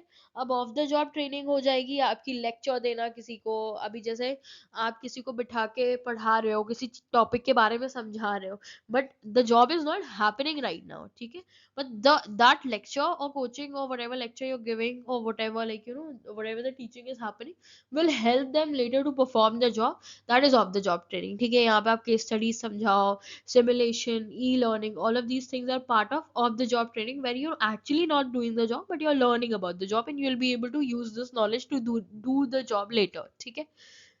अब अगली चीज है आपकी डेवलपमेंट, ठीक है। तो जब ऑर्गेनाइजेशन किसी एम्प्लॉय की ओवरऑल ग्रोथ या फिर फ्यूचर रिस्पॉन्सिबिलिटीज को समझ के उनको कुछ सिखाने की कोशिश करते हैं, जैसे कि लीडरशिप या मैनेजमेंट स्किल, उसको डेवलपमेंट बोलते हैं। It's not a one day process and not a very specified thing, but a overall way to how you can uplift your employees worth by teaching them like skills and you know just enhancing their overall efficiency, that is development, ठीक है। अब इसकी importance ये होती है कि लोगों की एफिशिएंसी और प्रोडक्टिविटी बढ़ जाती है। This reduces accident, like they doing any kind of mistakes and turnovers, and then this builds the adaptability to change, like people get easier to whatever you're trying to introduce them to after you have trained and developed them for your particular job, okay। अगला है हमारे पास performance appraisal, मतलब systematic evaluation of employees performance and potential for development. किसी भी employ के performance को evaluate करना और उसके अंदर परफॉर्मेंस मतलब उसके अंदर पोटेंशियल को रियलाइज करना कि how much they can develop, that is your performance appraisal. इसका ऑब्जेक्टिव ये होता है कि एम्प्लॉय ने आपके ऑर्गेनाइजेशन में कितना कंट्रीब्यूट किया है उसको असेस करना, ठीक है। अगर if there is any training need तो उसको आइडेंटिफाई करना और फीडबैक प्रोवाइड करना for them to you know grow and improve, ठीक है। और ये हम इसलिए करते हैं सो दैट हम डिसाइड कर पाए whom we are supposed to promote, okay। And like जो भी है लाइक पे रेज और सक्सेशन प्लानिंग, इन सारी चीज़ों के लिए performance appraisal is very required, ठीक है। अब कुछ ट्रेडिशनल मेथड होते थे जैसे कॉन्फिडेंशियल रिपोर्टिंग। अब कोई मैनेजर है वो अपने सबॉर्डिनेट्स की रिपोर्टिंग बना के हायर और like you no middle management या टॉप मैनेजमेंट पे पहुंचा रहे हैं, जिसके वर्डिंग के थ्रू उनको जो है कोई रेज या बोनस मिले, that is your confidential reports, ठीक है। फिर graphic rating scale, graphic rating scale होती थी जहाँ पे लोगों को रेट किया जाता था। Ranking method, well you rank the people according to their whatever the jobs they were doing etc, so these were traditional methods। लेकिन अब ये सिनेरियो थोड़ा चेंज हो गया। मॉडर्न मेथड में we have management of objective, sorry management by objective, ठीक है। यहाँ पे क्या होता है, जॉइंट गोल सेटिंग होती है जहाँ पे इंडिविजुअल का भी ग्रोथ हो और जो ऑर्गेनाइजेशन के गोल से भी मैच करे, ठीक है। तो यहाँ पे सबॉर्डिनेट के इंटरेस्ट को और ऑर्गेनाइजेशन के इंटरेस्ट को गोल जॉइंट गोल सेटिंग बोलते हैं इसको हम, ठीक है। और उसके हिसाब से उनका परफॉर्मेंस जो है वो रिव्यू कर जाता है, उसको यह मैनेजमेंट बाय ऑब्जेक्टिव बोलते हैं, ठीक है। फिर अगला है आपका बिहेवियरली एंकर्ड रेटिंग स्केल, ठीक है। ये आपका स्पेसिफिक बिहेवियर बेस्ड एवेल्युएशन होता है जहाँ पे आप जिस हिसाब से बिहेव करते हैं ऑर्गेनाइजेशन में उस हिसाब से आपको रेटिंग दी जाती है, ठीक है। Having various components at the same moment, ठीक है। फिर है आपका असेसमेंट सेंटर्स जहाँ पे आपको basically you know various role play में रखा जाता है, ग्रुप डिस्कशंस होते हैं आपके बारे में, ठीक है। तो बेसिकली इसके बाद आपको as an working professional assess किया जाता है, ठीक है, कि how you are actually doing in your whatever particular performance you're supposed to do, okay। Then we have 360 performance appraisal, 360 degree performance appraisal, जिसमें हम हर तरीके से एक एम्प्लॉय को जो है वो उसकी परफॉर्मेंस को मेजर करने की कोशिश करते हैं, ठीक है, थ्रू वेरियस थिंग। पहले आप सुपरवाइजर से फीडबैक लोगे, पीओ से लोगे, सबऑर्डिनेट से लोगे, इवन कस्टमर वगैरह से भी ले लोगे। तो here you are not dependent on any one individual to be able to speaking about one particular you know employer subordinate, क्योंकि उससे क्या होता है अगर आप एक ही इंसान के वर्डिक्स ले रहे हैं तो this can reduce you know this could be bias. So in order to reduce that bias and people only one individual judging someone, you take this 360-degree holistic approach where you involve various aspects and measures with whom the person is interacting with to be able to get the exact you know image of the individual. तो इसको हम 360 degree performance appraisal बोलते हैं, ठीक है। अगर आप outside the firm भी चले जाएं और भी बैकग्राउंड चेक, रेफरल्स और डिफरेंट चीजें और डिफरेंट और तरीके से सोशल मीडिया बैकग्राउंड और चीजें इसमें इंक्लूड कर दें तो वो आपका 720 डिग्री परफॉर्मेंस अप्रेजल भी होता है, ठीक है। You are adding more elements to this 360 degree appraisal, ठीक है। तो आई होप आपको 360 डिग्री परफॉर्मेंस अप्रेजल समझ में आया होगा। चलिए आगे बढ़ते हैं। अब next we have collective bargaining and workers participation in management, ठीक है। अब कलेक्टिव बार्गेनिंग देख लेते हैं क्या होता है। This is a process of negotiating between employer and employee representatives, usually trade unions, to reach an agreement on employment terms, जैसे wages, hours, working condition etcetera. मतलब कि जो एम्प्लॉयर होता है और जो एम्प्लॉय के रिप्रेजेंटेटिव्स होते हैं, जैसे जो ट्रेड यूनियन के हेड हो गए एक्सेट्रा, ठीक है, इनके बीच में जो अग्रीमेंट होते हैं जो एम्प्लॉयमेंट टर्म से रिलेटेड होते हैं कि आपको कितने घंटे काम करने चाहिए, आपके वर्किंग कंडीशन क्या होंगे, आपके बेसिक पे स्केल क्या होएगा, इसको हम क्या बोलते हैं, कलेक्टिव बार्गेनिंग। अब इसके फीचर क्या होते हैं, दिस इज बाइपार्टाइट प्रोसेस, मतलब इसमें दो पार्टीज इन्वॉल्व होती हैं, जो एम्प्लॉयर और एम्प्लॉय होते हैं, ठीक है। ये कंटिन्यूस प्रोसेस है और ये फ्लेक्सिबल प्रोसेस होता है, ठीक है। ये चलता ही रहता है, like people are never satisfied, so they will come up with one thing और another, so it's a continuous process. And also this is flexible because people जो है वो नेगोशिएट करके किसी ना किसी डिसीजन पे आना चाहते हैं।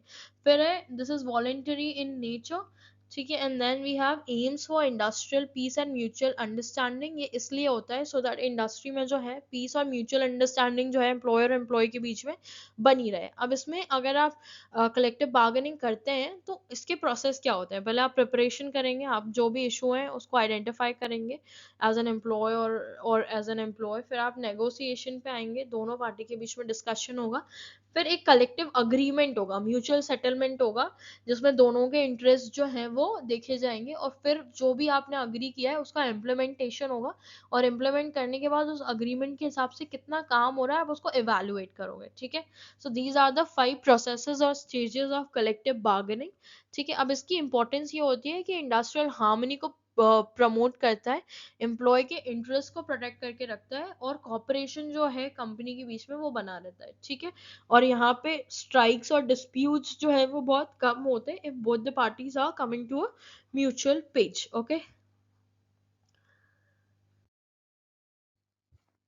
अब next we have personality. Personality का मतलब होता है किसी भी इंडिविजुअल के जो यूनिक ट्रेट्स होते हैं, relatively stable pattern of behaviour, मतलब बेसिकली जिस तरीके से वो बिहेव करते हैं, उनके thoughts, emotion, and basically characteristic of a person, what kind of a individual he is, that is the personality, ठीक है। अब इसके जो डिटर्मिनेंट्स होते हैं वो कुछ हेरिडिटरी होते हैं, जो बायोलॉजिकल और जेनेटिक फैक्टर्स होते हैं एक इंडिविजुअल में, जो एंसेस्टरली फ्लो करते हुए आते हैं। दूसरा एनवायरनमेंट, वो किस कल्चर, फैमिली, सोशल बैकग्राउंड को बिलोंग करता है, that also affects the individual's personality. Then situation, ठीक है, इन्फ्लुएंस ऑफ स्पेसिफिक कॉन्टेक्स्ट या फिर मेच्योरिटी लेवल एक्सेट्रा, ये सारी चीजें किसी के इंडिविजुअल के पर्सनालिटी को है जो वो शेप करते हैं, ठीक है। चलिए अब जो कुछ मेजर थ्योरीज है पर्सनालिटी की उस पर बात कर लेते हैं। पहले आपका ट्रेट थ्योरी, जो बिग 5 पर्सनालिटीज की बात करता है, ठीक है। इस थ्योरी के अकॉर्डिंग हर इंडिविजुअल की पर्सनालिटी 5 स्टेबल ट्रेट से बिल्कुल बनती है, ठीक है। पहला है आपका openness. Openness basically is about new ideas accept करना, क्रिएटिविटी कितनी है किसी इंडिविजुअल के अंदर। फिर है कॉन्शियसनेस। कॉन्शियसनेस मीन्स कि जो भी इंडिविजुअल है उसका डिसिप्लिन क्या है, इज ही ऑर्गेनाइज्ड और नॉट, इज ही रिस्पॉन्सिबल और नॉट। फिर है आपका extraversion. Extraversion means how social, outgoing and talkative you are, ठीक है। फिर है आपका अग्रीएबलनेस, मतलब अग्रीएबलनेस मतलब आप कितने फ्रेंडली या कोऑपरेटिव हैं या कितने जेंटल हैं, ठीक है। फिर आता है आपका neuroticism. Neuroticism is about how stress prone anxious या फिर mood swings of an individual, मतलब how all of these things affects your mood, ठीक है। तो पर्सनालिटी जो है वो इन सारे ट्रेट्स का कॉम्बिनेशन होता है। ये स्टेबल और मेजरेबल होते हैं, तो आप बेसिकली इनको लिटरली 0 to 100 के बीच में रेट कर सकते हैं कि how open is someone, how conscious is someone, how extraversion is someone, how agreeable is someone, all of that, ठीक है। तो ये आपके स्टेबल कैरेक्टरिस्टिक्स होते हैं जो क्वांटिफाइबल है, जिनको मेजर करके आप किसी की भी पर्सनालिटी का जो है वो पता लगा सकते हैं, ठीक है। फिर है आपका साइको एनालिटिक थ्योरी, ठीक है। ये फ्रूड ने दी थी, ठीक है। सिगमंड फ्रूड ने ये थ्योरी को जो है वो प्रपोज किया था। तो बेसिकली फ्रूड कहते हैं कि पर्सनालिटी ज़्यादातर अनकॉन्शियस माइंड से कंट्रोल होती है, यानी वो डिज़ायर और मेमोरीज जो हमें कॉन्शियस माइंड में पता नहीं होती। ठीक है, तो इसके बेसिकली उन्होंने 3 पार्ट्स दिए। ठीक है, इड, ईगो और सुपर ईगो। तो इड बेसिकली आपके डिज़ायर, इड जो पार्ट ऑफ जो आपका इड पार्ट है वो चाहता है कि आपको डिजायर हो किसी चीज की, आपको प्लेजर चाहिए। ठीक है, तो it is about I want it now, anything which you want now, that is your id. फिर होता है आपका ego. Ego is your reality check. ठीक है, रियलिटी चेक मतलब कि सिचुएशन के हिसाब से बैलेंस हो जाता है, ये जो भी रियलिटी है right now you will act accordingly. फिर आता है आपका सुपर ईगो। सुपर ईगो मतलब कि आपके जो मोरल वैल्यूज हैं, जो आपने by the course of your life you have learned what is right versus what is wrong, that is your super ego.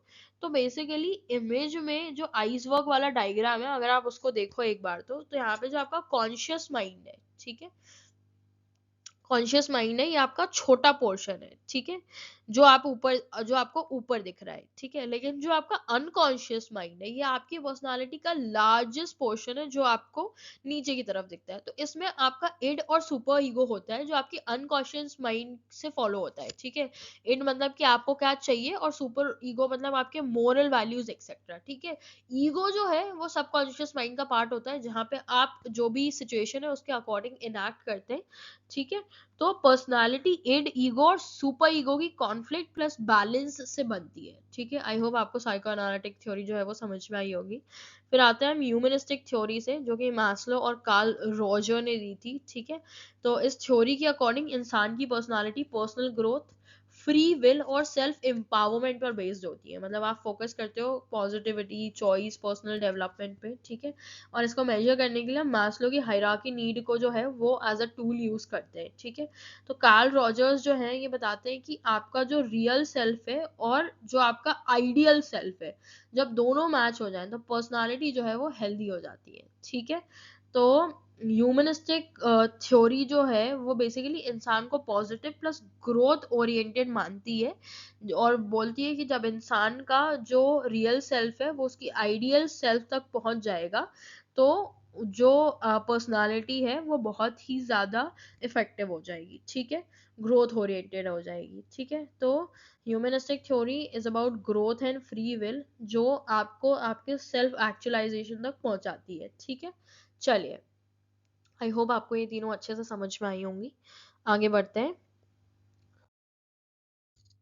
चलिए अब हम देख लेते हैं परसेप्शन क्या होता है। तो बेसिकली जब भी आप किसी भी इंफॉर्मेशन, आपके सराउंडिंग की जो इंफॉर्मेशन है, आप अपने सराउंडिंग में कोई भी चीज़ देखते हैं, उसको आप कैसे देखते हैं, कैसे समझते हैं और उसको कैसे इंटरप्रेट करते हैं, उसको ही हम परसेप्शन बोलते हैं। यानी सेम चीज़ को हर व्यक्ति जो है वो अलग अलग तरीके से समझ सकता है, based on their attitude, experience, mood, values etcetera. इसको ही हम परसेप्शन बोलते हैं। ठीक है, अब परसेप्शन का जो प्रोसेस होता है उसमें मेजरली 3 स्टेप्स होती हैं। आप पहले रिसीव करते हो एक स्टिमुलाई, मतलब आप कोई ना कोई इन्फॉर्मेशन रिसीव करते हैं अपने सराउंडिंग में से।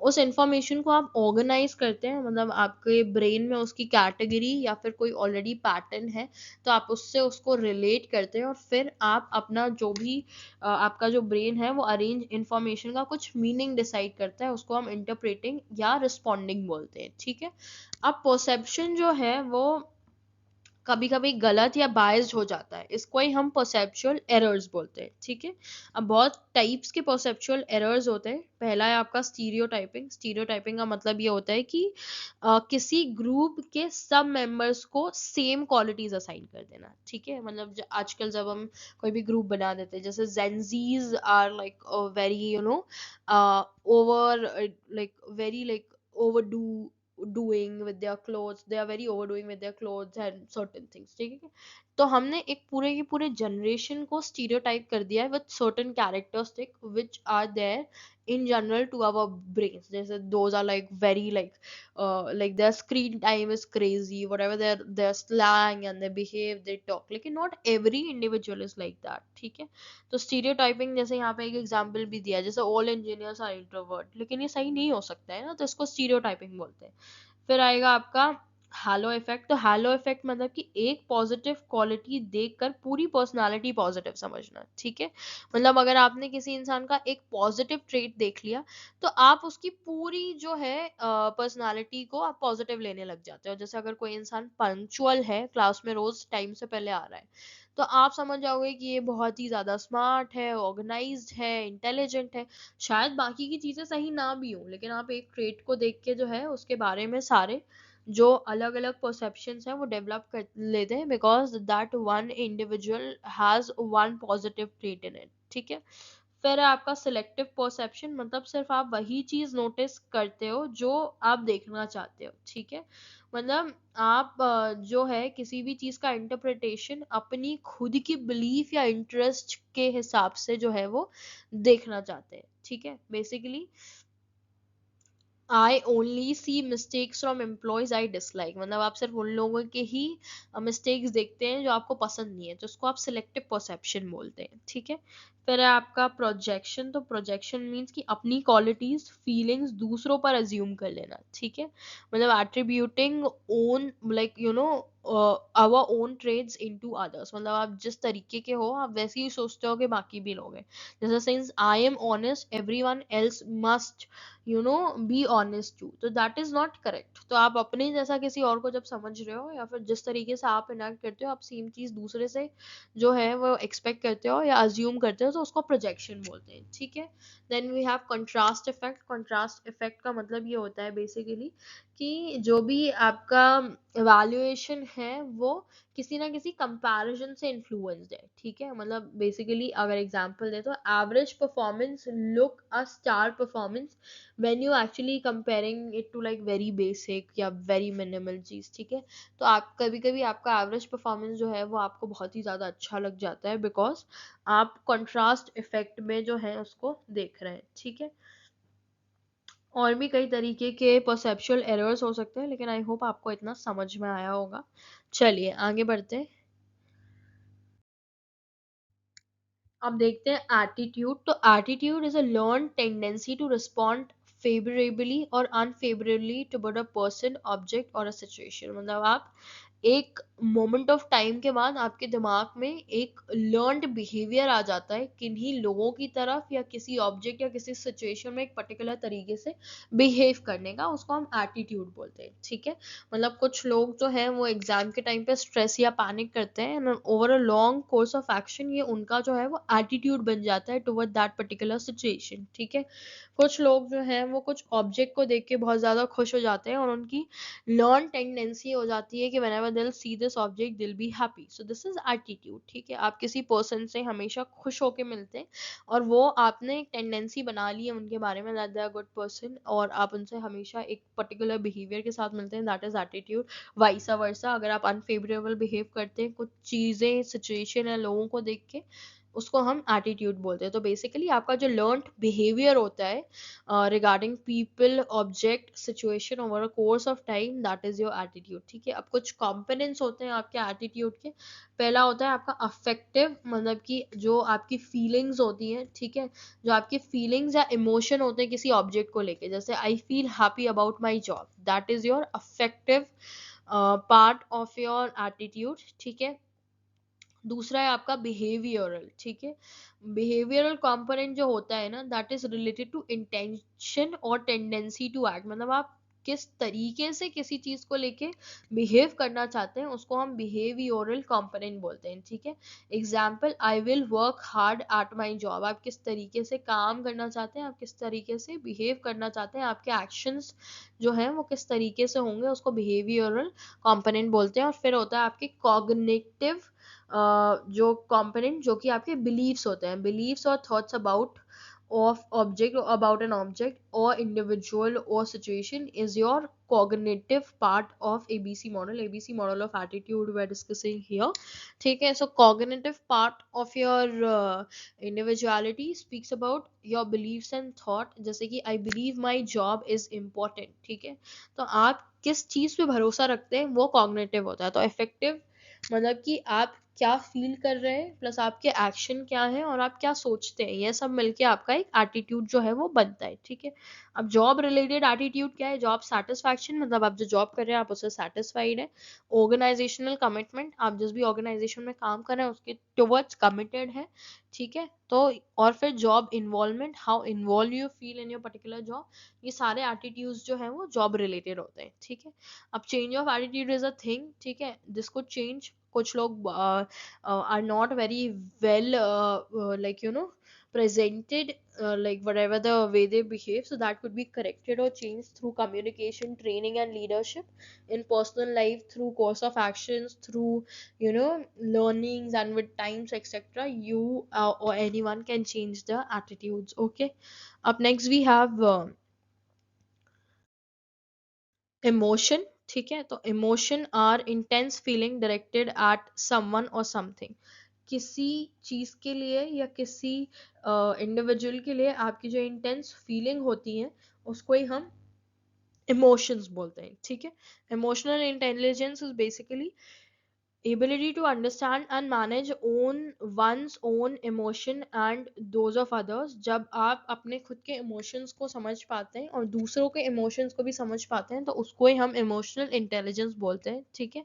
डैनियल गोलमैन ने इमोशनल इंटेलिजेंस के कुछ कंपोनेंट्स दिए हैं, ठीक है। तो उसमें पहला है आपका सेल्फ अवेयरनेस, मतलब how aware of your self, ठीक है, how aware you are of your own emotion. Second is your self regulation, means managing disruptive emotions, अपनी इमोशंस को मैनेज करना, ठीक है, कंट्रोल करना आपके इम्पल्सेस को और अपने आप को अडेप्टेबल बनाना किसी भी सिचुएशन के हिसाब से, ये सेल्फ रेगुलेशन होता है। फिर मोटिवेशन, ठीक है, आपके अंदर कुछ अचीव करने की ड्राइव होनी चाहिए बियॉन्ड एक्सपेक्टेशंस, ठीक है, मतलब सिर्फ मटेरियलिस्टिक या फिर एक्सटर्नल एक्सपेक्टेशंस के अलावा भी आपके अंदर मोटिवेशन होना चाहिए from within. Then empathy, ठीक है, to be able to understand the feeling of others, and then social skill means building you know good relationship and network around you, that is also required। तो ये 5 चीजें अगर किसी में होती है तो that individual could be called as emotionally intelligent, ठीक है। तो intelligence in managing ourselves and relationship is what is your emotional intelligence, which has been pointed out by Daniel Goleman through these key factors and components, ठीक है। अब emotion is very important because it enhances your leadership, teamwork and helps in conflict resolution, okay। चलिए, now we'll see what is group dynamics। तो basically when we study about the interactions and forces among group members के बीच में interaction कैसा है, ठीक है, how they are behaving with each other, जब हम इसकी स्टडी करते हैं तो इसको ग्रुप डायनामिक्स बोलते हैं। ये दो तरीके की हो सकती है, फॉर्मल जो कि वर्किंग टीम या कमिटीज के बीच में हो, या फिर इनफॉर्मल जो फ्रेंडशिप या इंटरेस्ट ग्रुप में होती है, ठीक है। अब ग्रुप डेवलपमेंट के टकमैन ने कुछ स्टेजेस दिए हुए हैं, ठीक है, जो कि एक प्रोग्रेसिव जर्नी जो है किसी ग्रुप की वो दिखाता है। तो वो देख लेते हैं, उसके कुछ स्टेप्स होते हैं। पहला होता है फॉर्मिंग, ठीक है। फॉर्मिंग वो स्टेप है जहाँ पे सारे ग्रुप वाले जो है मेंबर्स वो एक दूसरे को जानते हैं, ठीक है। यहाँ पे उनको एक दूसरे के रोल्स की क्लैरिटी नहीं होती, कौन क्या करने वाला है। It's a very introductory stage where the group has been just form, ठीक है। अगला जो स्टेज है वो स्टॉर्मिंग का होता है, मतलब अब जब लोग थोड़ा बहुत एक दूसरे को जानते हैं तो उनके बीच में कॉन्फ्लिक्ट या केओस या डिसएग्रीमेंट ये सारी चीजें होने लगती हैं, वो एक दूसरे के बाउंड्रीज को टेस्ट करने लगते हैं। फिर आता है नॉर्मिंग। नॉर्मिंग में क्या होता है, आप फिर धीरे धीरे जो एक दूसरे का पीओवी है वो समझने की कोशिश करते हैं, ठीक है। और क्या होता है यहाँ पे जो है वो रोल्स जो है वो आपकी क्लियरली डिफाइन होने लगते हैं, ठीक है। और एक दूसरे के ऊपर आपका ट्रस्ट जो है वो बढ़ जाता है। फिर जो नेक्स्ट स्टेज है वो आती है आपकी परफॉर्मिंग।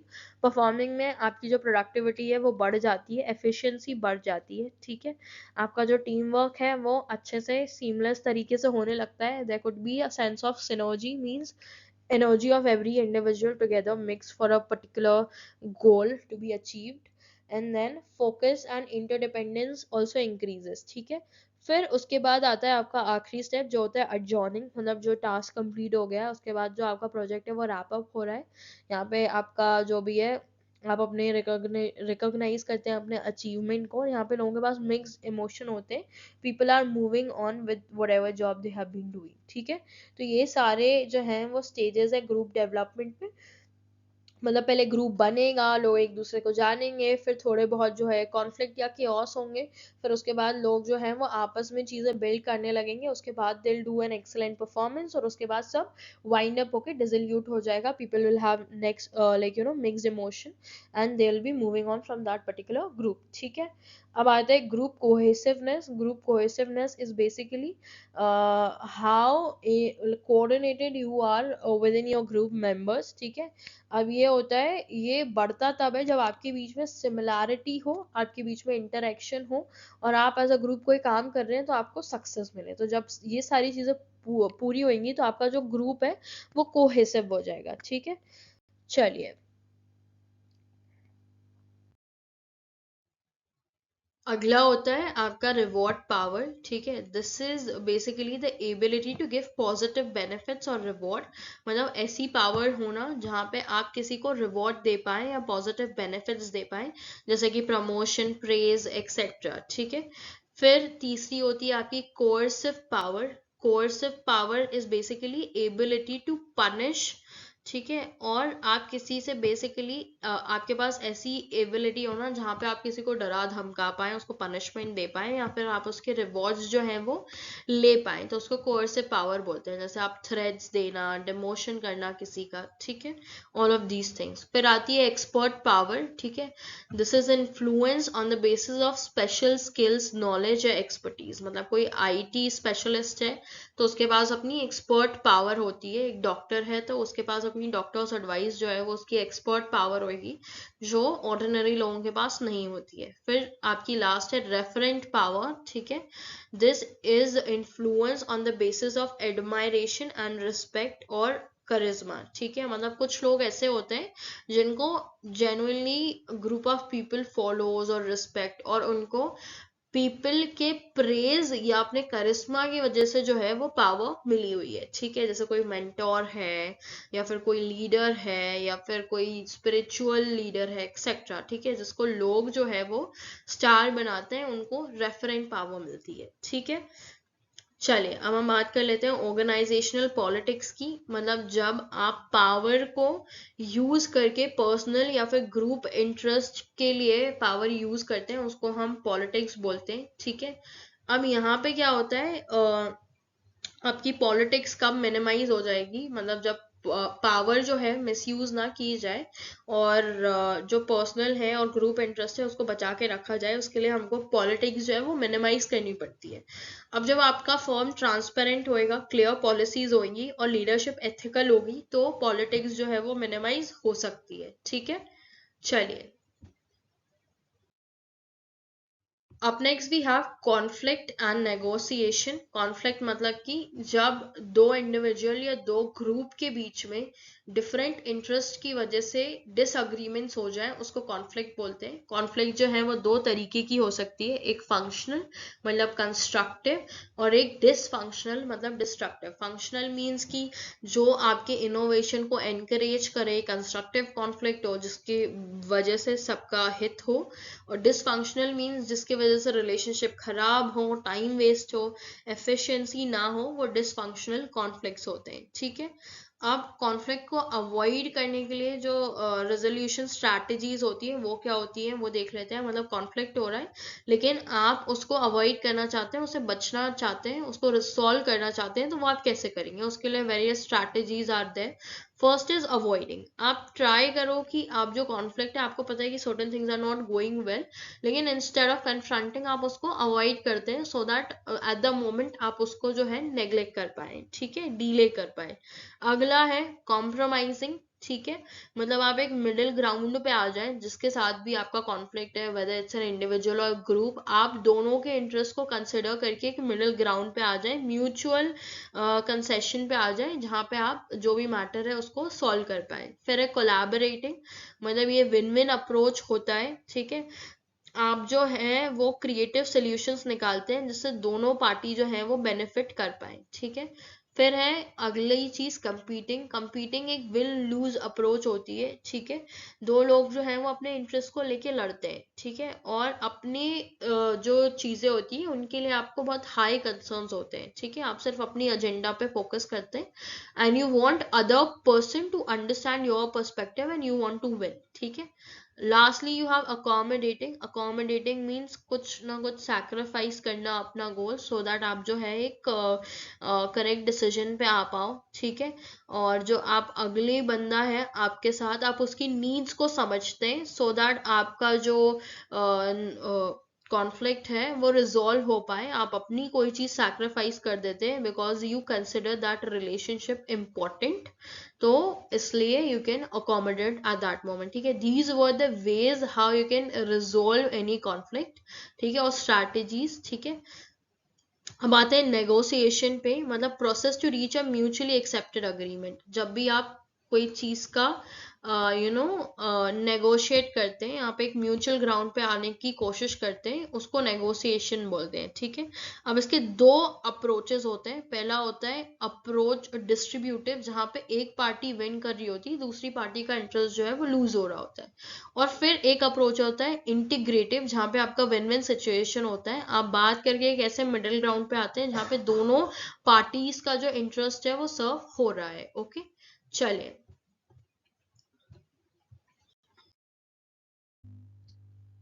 अब हम देख लेते हैं स्ट्रेस मैनेजमेंट क्या होता है, ठीक है।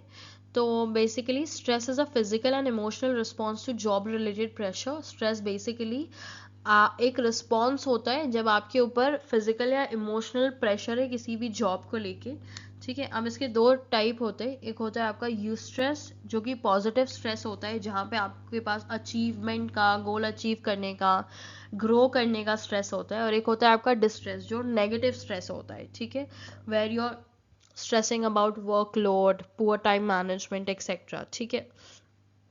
अब यहाँ पे कॉजेस क्या होते हैं आपके स्ट्रेस के? अगर आपका वर्क जो है वो बहुत ज़्यादा ओवरलोड है, आपका रोल जो है वो क्लियर नहीं है, इंटरपर्सोनल कॉन्फ्लिक्ट्स हैं, लोगों के साथ आपकी जो है वो कॉन्फ्लिक्ट्स हो रही है, और आपका मैनेजमेंट जो है टाइम का वो सही नहीं है, may be from your end और organizations and all these things basically causes stress, ठीक है। अब इसको मैनेज करने के लिए देयर आर सर्टेन टेक्निक्स। पहले have a good time management, then relaxation and meditation, ठीक है। देन एम्प्लॉय काउंसलिंग, जैसे कि आपका नॉर्मल काउंसलिंग सेशन होता है, you can have that specifically for your employee so that they can open up about their specific cause of stress, and then they could be counseled or like told what to do to reduce it. Then supportive leadership, if leaders are supportive enough to be give enough space for individual to thrive, that could help them to not take any stress. And then work life balance will be able to reduce stress, okay. That is how you manage stress in the among your employees, okay. आप next we have organisational culture, मतलब एक organisation का internal environment कैसा है उसको organization culture बोलते हैं, ठीक है। अब इसमें कुछ की फीचर्स होते हैं कि शेयर्ड वैल्यूज़ क्या है, लोगों के अजम्पशन क्या है, ठीक है, एम्प्लॉय के बिहेवियर कैसे है वहाँ पे, ठीक है। और ये जो है एक over the time course of period में डेवलप होता है, it's not a one day process, ठीक है। और ऑर्गेनाइजेशन कल्चर जो है एक ऑर्गेनाइजेशन को दूसरे ऑर्गेनाइजेशन से अलग बनाता है, ठीक है। अब यहाँ पे कुछ लेवल ऑफ कल्चर होते हैं। पहला होता है आपका आर्टिफैक्ट लेवल, जहाँ पे आपका विजुअल स्ट्रक्चर क्या है, ड्रेस कोड क्या है, रिचुअल्स क्या है आपके, what time you will come, what time you will leave, all of that comes inside artefacts, ठीक है।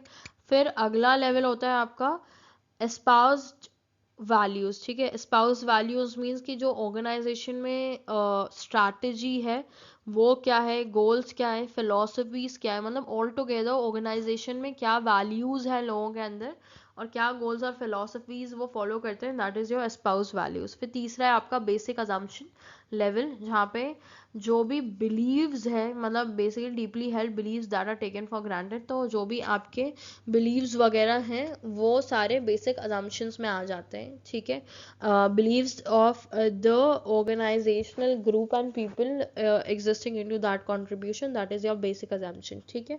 अब ऑर्गेनाइजेशन कल्चर जो है ये चार्ल्स हार्डी ने कुछ कल्चर्स जो है वो जो प्रपोज किए हैं टाइप्स ऑर्गेनाइजेशनल कल्चर के। तो पहला होता है पावर कल्चर, जहाँ पे आपकी अथॉरिटी जो है वो सेंट्रलाइज होती है। फिर होता है रोल कल्चर, जहाँ पे आपके रोल्स जो हैं वो डिफाइंड होते हैं along with your procedure, like what you are suppose to do. फिर होता है टास्क कल्चर, जहाँ पे टीम बेस्ड कल्चर होता है, and it is flexible because you are suppose to complete one task as a team, and it is flexible to be able to do it properly. फिर होता है आपका person culture, मतलब individual centred होता है। यहाँ पे डिसेंट्रलाइजेशन आप देख सकते हैं, हर इंडिविजुअल को इम्पोर्टेंस दी जाती है अलॉन्ग विद द ऑर्गेनाइजेशनल गोल। चलिए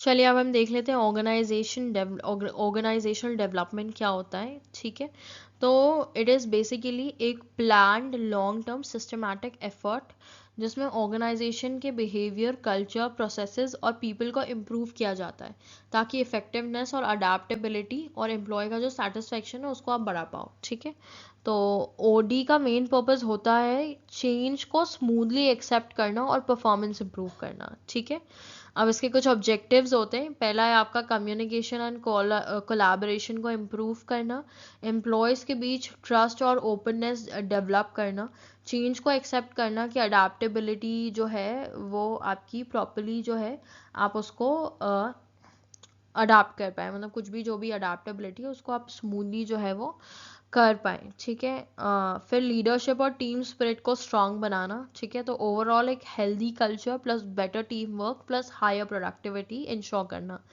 फिर कुछ टेक्निक्स होती हैं ऑर्गेनाइजेशन को डेवलप करने की। पहला है आपका सेंसिटिव ट्रेनिंग, टी ग्रुप। इसमें क्या होता है, ग्रुप एक्टिविटीज से सेल्फ अवेयरनेस और बिहेवियर को अंडरस्टैंड किया जाता है। ठीक है, फिर team building, team coordination, cooperation और बॉन्डिंग इम्प्रूव करना। फिर सर्वे फीडबैक, मतलब सर्वे और क्वेश्चन आवर से एम्प्लॉय से बेसिकली फीडबैक कलेक्ट करना। फिर प्रोसेस कंसल्टेशन, मतलब एक्सपर्ट जो है एक्सपर्ट कंसल्टेंट से ग्रुप प्रोसेसेस मतलब कम्युनिकेशन या डिसीजन मेकिंग को सुधारना। फिर इंटर ग्रुप डेवलपमेंट, मतलब डिपार्टमेंट्स के बीच कॉन्फ्लिक्ट्स रिड्यूस करना और कोऑपरेशन बढ़ाना। और फिर है quality of work life programme, तो बेसिकली एम्प्लॉय वर्किंग कंडीशन और जॉब सेटिस्फैक्शन को इम्प्रूव करना। ठीक है, अब प्रोसेस होती है एक ऑर्गेनाइजेशन डेवलपमेंट की, स्टार्टिंग विद प्रॉब्लम आइडेंटिफिकेशन। तो ऑर्गेनाइजेशन में इशू पहचानना, वेयर चेंजेस नीडेड। फिर data collection and diagnosis, survey, interviews, observation से रूट कॉज आइडेंटिफाई करना। फिर एक्शन प्लानिंग, मतलब चेंज लाने के लिए स्ट्रैटेजीज एंड इंटरवेंशंस प्लान करना। फिर इम्प्लीमेंटेशन, मतलब प्लान एक्टिविटीज प्रैक्टिकली अप्लाई करना। और lastly you have evaluation and feedback which is results check करना, इम्प्रूवमेंट मेजर करना और फर्दर करेक्शन करना। ठीक है, ये कंटिन्यूस साइकिल है जो फीडबैक के बेसिस पर फिर से इम्प्रूवमेंट जो है वो होता रहेगा। ठीक है, तो I hope you understood the process of OD, and now let's just like move further to next topic. अब हम देख लेते हैं ऑर्गेनाइजेशनल चेंज क्या होता है। ठीक है, तो ऑर्गेनाइजेशनल चेंज का मतलब है कंपनी अपनी स्ट्रक्चर, स्ट्रैटेजीज, टेक्नोलॉजी, सिस्टम्स या कल्चर में बदलाव लाती है ताकि इंटरनल और एक्सटर्नल एनवायरनमेंट के प्रेशर को हैंडल कर सके। ठीक है, अब कुछ टाइप्स होते हैं ऑर्गेनाइजेशनल चेंज के। पहला होता है प्लान चेंज वर्सेस अनप्लान। तो प्लान इज वेयर आप पहले से जो चेंज है उसको आपने सोचा हुआ है, ठीक है, और आप स्टेप बाय स्टेप चेंज करते हैं। Unplanned change is where suddenly कुछ अनएक्सपेक्टेड हो जाता है और आप उसके रिवर्ट में कुछ मेजर्स लेके चेंज करते हैं। ठीक है, फिर होता है आपका इंक्रीमेंटल चेंज, जहाँ पे आप धीरे धीरे छोटे छोटे इंप्रूवमेंट्स करते हैं। और फिर वर्सेस ट्रांसफॉर्मेशनल, मतलब पूरा ऑर्गेनाइजेशन को ड्रास्टिकली चेंज कर देना। ठीक है, अब next we have proactive and reactive. Proactive is where जब आप फ्यूचर प्रॉब्लम्स को अवॉइड करने के लिए चेंज करते हैं, and reactive is where problem होने के बाद रिस्पॉन्स में चेंज करते हैं। ठीक है, I hope you understood the types of changes here. Now we have forces causing change, मतलब किन चीज़ों की वजह से चेंज जो है वो होता है। पहला है आपके इंटरनल फोर्सेस। पहला है तो इंटरनल फोर्सेस के अंदर आपके leadership, workforce, organisational culture, policies, ये सब आ जाता है। दूसरे आपके एक्सटर्नल फोर्सेस जिसमें technology, competition, customers, legal rules, economy, ठीक है, ग्लोबल चेंजेस, ये सारी चीज़ें आती हैं। अब कर्ट लुएंस ने एक 3 स्टेप चेंज मॉडल बताया है, मतलब ये मोस्ट इम्पॉर्टेंट मॉडल है चेंज मैनेजमेंट के लिए। ठीक है, लुएन के अकॉर्डिंग चेंज एक साइकिल होता है जिसमें मेजर 3 स्टेप्स होते हैं। ठीक है, पहले अनफ्रीज, मतलब जो भी ओल्ड बिहेवियर है उसको लूज करना, चेंज के लिए माइंडसेट रेडी करना, need for change and communication, you are suppose to establish that. Then जो भी आप रेजिस्टेंस है उसको रिड्यूस करना। ठीक है, पीपल को मेंटली प्रिपेयर करना कि हम जो है we are moving toward the changes. Okay, अगला है आपका चेंजिंग। ठीक है, changing is basically new practices को अप्लाई करना। एक्चुअल चेंज यही होता है, आप न्यू सिस्टम, प्रोसेसेस, टेक्नोलॉजीज को इम्प्लीमेंट करते हैं। ठीक है, ट्रेनिंग एंड सपोर्ट प्रोवाइड करते हैं for people to cope up with the change. ठीक है, एम्प्लॉयज़ को एंकरेज और मोटिवेट करना। ठीक है, तो न्यू बिहेवियर एक्शंस में दिखने लगता है यहाँ पे। और फिर आता है फ्रीजिंग। ठीक है, आखिरी स्टेप है। तो बेसिकली चेंज को स्टेबल और लॉन्ग लास्टिंग बनाना। अब जब आप you are fine with whatever change you have made, you will convert them to policies, norms, और आप उस चेंज बिहेवियर या चेंज रिक्वायरमेंट के साथ अपने रिवॉर्ड्स को अलाइन कर देंगे, न्यू बिहेवियर को री इन्फोर्स करेंगे, और जो भी आपकी सक्सेस है यू वांट सेलिब्रेट दैट। ठीक है, which will reduce the reversal. Now change organisational का रेगुलर कल्चर बन जाएगा इस स्टेज में। ठीक है, तो कर्ट लोएन के मॉडल में we see unfreezing with then changing and then refreezing. ठीक है, अब यहाँ पे आपका गोल ये है कि आप स्टेबलाइज न्यू बिहेवियर जो है वो लॉन्ग लास्टिंग टर्म के लिए जो है ला पाए। ठीक है, I hope you understood this well. चलिए आगे बढ़ते हैं। Up next we have resistance to change and overcoming resistance, like आप जब आप चेंज करेंगे तो चेंज के बीच में बहुत ज़्यादा रेजिस्टेंस आएगा, मतलब आपको चेंज जो है करना बहुत मुश्किल लगेगा, क्योंकि लोग जो है जर्नली अननोन चीज़ें, जो चीज़ें उनको पता नहीं है उसको इम्प्लीमेंट करने से डरते हैं। ठीक है, आपको एक अपनी कंफर्ट जोन की आदत हो जाती है जिसकी वजह से आप चेंज जो है वो पसंद नहीं करते। Then you have lack of trust or communication in between employees because of which change could be difficult to implement. ठीक है, और भी इसकी बहुत सारी रेजिस्टेंस हो सकती है जिसकी वजह से चेंज लाना जो है एक ऑर्गेनाइजेशन में मुश्किल हो जाता है। अब इन रेजिस्टेंस को आप ओवरकम कैसे कर सकते हैं? आप पार्टिसिपेट करें और इन्वॉल्व करें अपने आप को between the employees to be able to make them understand about the things, then you can educate them about the importance of the change and also communicate them to make them feel better along with like you explaining the need and logic to them. ठीक है, आप उनको support और facilitation provide कर सकते हैं by negotiation. If they are not okay with the entire thing you're changing, you can come to the common ground where things will work for both of the parties. ठीक है, फिर उसके बाद आप negotiation करके मतलब वही मीडिएशन कर सकते हैं, और फिर इंसेंटिव से you can also like you can add in some intensive incentives to motivate people to adapt to various changes. ठीक है, अब चेंज का ऑर्गेनाइजेशनल डेवलपमेंट के साथ क्या रिलेशनशिप है? It basically act as a tool to manage and implement organisational change effectively. तो जो आपका ऑर्गेनाइजेशनल डेवलपमेंट है उसके अंदर this acts as a tool जिसकी वजह से ऑर्गेनाइजेशन जो है वो इफेक्टिवली चेंज हो पाए। ठीक है, चलिए अब आगे यहाँ पे हमारे सारे टॉपिक्स जो हैं इस यूनिट के कवर हो चुके हैं। आई होप आपको ये यूनिट बहुत अच्छे से समझ में आया होगा। Please feel free to comment if I missed any topic और if you want guidance regarding anything from the unit. Okay, चलिए अगर आप यहाँ तक आ गए हैं तो प्लीज़ मेरे चैनल को लाइक करिएगा, जिनको भी इन वीडियोस की ज़रूरत है उनके साथ प्लीज़ शेयर करिएगा। Please subscribe to my channel, this will actually help me a lot and motivate me enough to bring you more such videos. And please feel free to comment for any suggestion, feedback and anything you want me to add on. This will help me to bring you more better content. I hope you be able to clear the exam this time. All the very best for your examination, and I hope you're preparing well with my videos. Thank you so much for watching.